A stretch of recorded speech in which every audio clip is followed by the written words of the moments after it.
Hi friends, welcome to our channel சும்மா ஒரு talk. இன்னைக்கு நம்ம அவல் பாயசம் எப்படி செய்யறதுன்னு பார்க்கலாம் ஃப்ரெண்ட்ஸ். பாயசம்னாலே எல்லாருக்கும் ரொம்ப பிடிக்குங்க. அதுவும் இந்த அவல் பாயசம் செய்யறதுக்கு ரொம்ப நேரம் நம்ம செலவு பண்ண வேண்டிய அவசியமே இல்லை. ரொம்ப சீக்கிரத்தில் செஞ்சிடலாங்க. ஓகே ஃப்ரெண்ட்ஸ், இந்த அவல் பாயசம் எப்படி செய்யறதுன்னு பார்க்கலாம். வீடியோவை ஸ்கிப் பண்ணாமல் கடைசி வரைக்கும் பாருங்கள். அப்போ தான் நான் என்னென்ன சேர்க்குறேன் அப்படின்றது உங்களுக்கு தெரியும். ஓகே ஃப்ரெண்ட்ஸ், வீடியோக்குள்ளே போகிறதுக்கு முன்னாடி என்னோடய சேனலை மறக்காமல் சப்ஸ்கிரைப் பண்ணுங்கள். அப்படியே பக்கத்தில் இருக்க பெல் சிம்பலையும் ப்ரெஸ் பண்ணுங்கள். அப்போ தாங்க நான் போடுற எல்லா வீடியோஸும் உங்களுக்கு உடனுக்குடனே அப்டேட் ஆகும். வாங்க இப்போ இந்த அவல் பாயசம் எப்படி செய்கிறதுன்னு பார்க்கலாம். இப்போ ஒரு பேனை அடுப்பில் வச்சு 1 டேபிள் ஸ்பூன் அளவு நம்ம நெய் சேர்த்துக்கலாம். நெய் நல்லா சூடாகட்டும். இப்போது இதில் நான் ஒரு 10 கேஷ்யூ 10 பாதாம் சேர்க்க போகிறேன். பாதாம் மட்டும் நீங்கள் குட்டி குட்டியாக கட் பண்ணி சேர்த்துக்கோங்க. இப்போ இது நல்லா ஃப்ரை ஆகட்டும். அது வரைக்கும் நம்ம வெயிட் பண்ணலாம். இப்போ நல்லா வறுபட்டுருச்சு. இந்த டைமில் நம்ம ஒரு 20 காஞ்ச திராட்சையை இது கூட சேர்த்துடலாம். காஞ்ச திராட்சை நல்லா வறுபட்டதுக்கப்புறம் நம்ம இது எல்லாத்தையும் ஒரு பிளேட்டில் எடுத்து வச்சிடலாங்க. பாருங்கள், இப்போ நல்லா வறுபட்டுருச்சு. இந்த ஸ்டேஜில் நம்ம இது எல்லாத்தையுமே ஒரு பிளேட்டில் எடுத்து வச்சிடலாம் இந்த மாதிரி. இப்போ நான் அதே பேனில் நெய் இருக்குங்க. இப்போ இதில் 1 கப் அளவு அவல் எடுத்திருக்கேன். இதை நல்லா வறுத்தெடுக்க போகிறேன் அந்த நெய்யில்.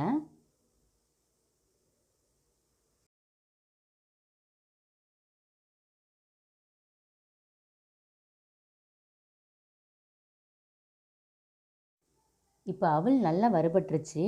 இப்போ நான் இதில் 1/2 லிட்டர் பால் இது கூட சேர்த்துடுறேங்க.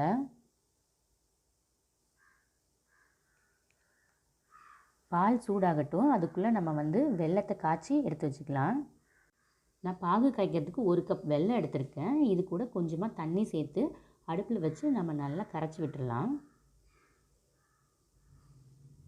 இப்போ இந்த மாதிரி அரிச்சு எடுத்து வச்சிடலாங்க. பால் நல்லா கொதிச்சிருச்சு. இப்போ நம்மளோட அவலும் வெந்திருக்கும் பார்த்துடலாம். பாருங்கள், அவலும் சூப்பராக வெந்திருக்கு. இப்போ இதுதான் கரெக்டான ஸ்டேஜ். நம்ம வெள்ளை பாகு காய்ச்சி வச்சுருக்கோம்லங்க, அதை இது கூட நம்ம கொஞ்சம் கொஞ்சமாக சேர்த்துடலாம்.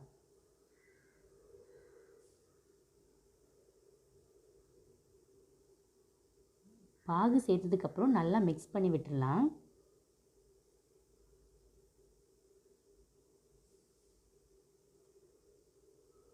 இப்போ இது நல்லா மிக்ஸ் பண்ணதுக்கப்புறம் 1 கப் துருவின தேங்காவை இது கூட சேர்த்துடலாங்க.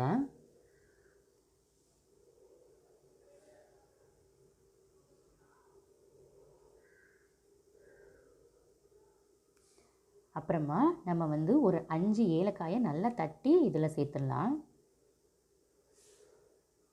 அவ்வளோதாங்க. லாஸ்ட்டாக நம்ம ஃப்ரை பண்ணி வச்சுருக்கோம் பார்த்தீங்களா, அந்த கேஷ்யூ அந்த நட்ஸ் எல்லாத்தையும் இதில் நம்ம ஆட் பண்ணிடலாங்க. அவ்வளோதாங்க, நம்மளோட அவல் பாயாசம் சூப்பராக ரெடி ஆயிடுச்சு. இப்போ நம்ம பவுலில் இதை சர்வ் பண்ணிட வேண்டியதாங்க. இந்த பாயாசம் இன்னும் நல்லா திக்காக வேணும் அப்படின்னா நம்ம கண்டென்ஸ்டு மில்க் யூஸ் பண்ணியும் இதை பண்ணலாங்க. இப்படி வெறுமனே செஞ்சு சாப்பிட்டாலே ரொம்ப டேஸ்ட்டாக இருக்கும்.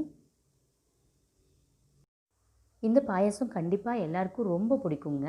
நீங்களும் இதை வீட்டில் மறக்காமல் ட்ரை பண்ணி பாருங்கள். இது வரைக்கும் என்னோடய வீடியோவை ஸ்கிப் பண்ணாமல் பொறுமையாக பார்த்ததுக்கு ரொம்ப நன்றிங்க.